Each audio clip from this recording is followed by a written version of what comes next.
Les contre-tarifs canadiens seront levés dès demain sur plusieurs produits américains, de quoi faire souffler les consommateurs canadiens, même si les prix ne diminueront pas du jour au lendemain. Avec nous pour en discuter, Sylvain Charlebois, spécialiste de l'industrie agroalimentaire. Bonjour, M. Charlebois.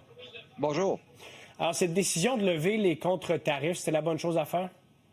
Oh oui, en fait, ça fait des mois qu'on minimise l'effet des contre-tarifs appliqués par Ottawa, mais on le voyait avec les données sur l'inflation alimentaire. On voyait que l'inflation alimentaire était en hausse en juillet. On s'attendait à une hausse encore en août, septembre, etc. Alors, c'est une bonne nouvelle de voir M. Carney et Ottawa décider d'éliminer les contre-tarifs et ça pourrait affecter plusieurs sections à l'épicerie, notamment au centre du magasin, des produits secs qui arrivent des États-Unis, pâtes alimentaires, sauces, épices, noix aussi, café, thé. Beaucoup de produits sont emballés, transformés aux États-Unis qui étaient assujettis à des tarifs de 25 %. Alors, ça va vraiment, vraiment aider le consommateur. Probablement, moi, je dirais, entre 4 à 6 semaines, là, on devrait voir une différence là, pour ce qui est de certains produits à l'épicerie. Oui, quoi qu'il y a un inventaire à écouler, c'est pour ça qu'il y a un petit délai peut-être à prévoir. Oui, bon, demain, c'est la fin des tarifs, mais il faut quand même comprendre qu'il y a des inventaires qui ont été tarifés, bien sûr. Ouais.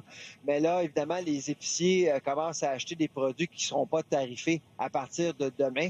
Et éventuellement, ça va aider. Et il y a quelques présidents, directeurs généraux qui ont mentionné justement sur les réseaux sociaux qu'ils s'attendent à diminuer les prix, notamment le PDG de Loblaws, Pierre Bank, qui annonçait vendredi dernier qu'il s'attendait à avoir une baisse de prix pour plusieurs catégories.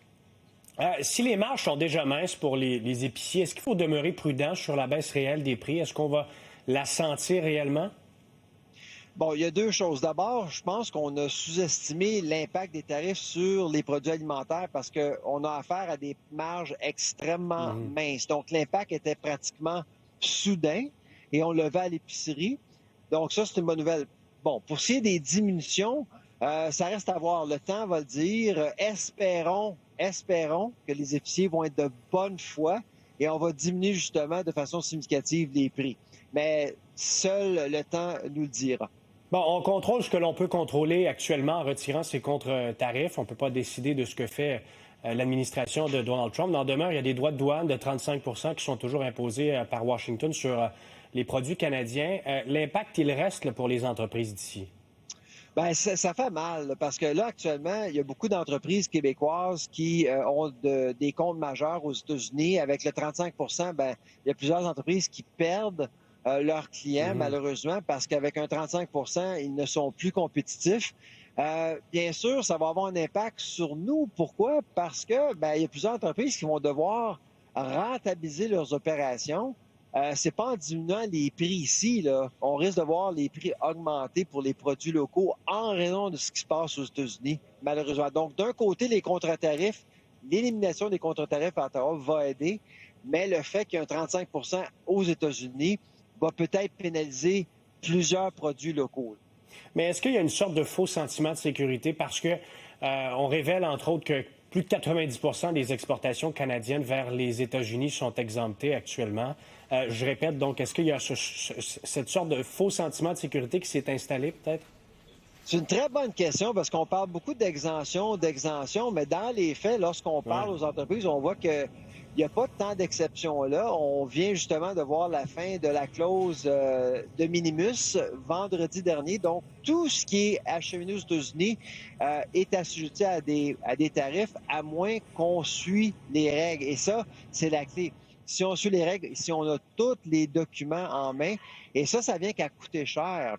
Alors, pour les entreprises qui n'ont pas les moyens, justement, de suivre les règles ou d'aller chercher les documents nécessaires, bon, on laisse tout simplement faire. On ne va pas aux États-Unis. Donc, c'est pour ça que le faux débat ou, en fait, la fausse sécurité du 90 %, à mon avis, c'est un peu dangereux de croire que, quand même, il n'y a rien qui change. Il y a beaucoup de choses qui ont changé depuis l'arrivée de Trump. Bien, justement, Donald Trump demeure imprédictible. Comment les entreprises font pour s'adapter actuellement, là, bien que les contre-tarifs, évidemment, ont été retirés, seront retirés demain? Bien, d'abord, il y a quand même une certaine... il y a un certain calme actuellement avec le 35 %. Il n'y a rien qui a bougé depuis quelques semaines.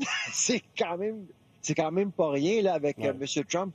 On s'est habitué à ce qu'à chaque 2 jours, il y avait quelque chose de nouveau. Ça fait quand même plusieurs semaines qu'il n'y a rien eu de nouveau. Donc, ce calme-là permet justement aux entreprises de planifier à l'avance et c'est là qu'on va peut-être aider les entreprises d'ici et aussi les entreprises aux États-Unis en même temps. Mais quand Mark Carney fait mention, entre autres, que c'est le meilleur accord commercial qui aurait pu être négocié par le Canada, même si, évidemment, il n'y a pas d'entente entre les deux pays, est-ce qu'on peut croire Mark Carney là-dessus? Ben en principe, c'est vrai, là, parce qu'on a quand même une très bonne entente avec les Américains, mais le problème, c'est que le Canada, en fait, ne suivait pas ses propres règles pendant plusieurs mois, hein? Et on l'a reconnu avec M. Carney la semaine dernière, on l'a reconnu que justement, on imposait des tarifs sur des produits qui étaient exemptés par l'entente. Alors, les Américains auraient pu se tourner de bord et dire, ben si vous ne suivez pas les règles, pourquoi qu'on devrait avoir une entente? Alors, c'était vraiment la bonne décision à prendre la semaine passée. Sylvain Charlebois, spécialiste de l'industrie agroalimentaire, merci beaucoup d'avoir été avec nous. Au revoir.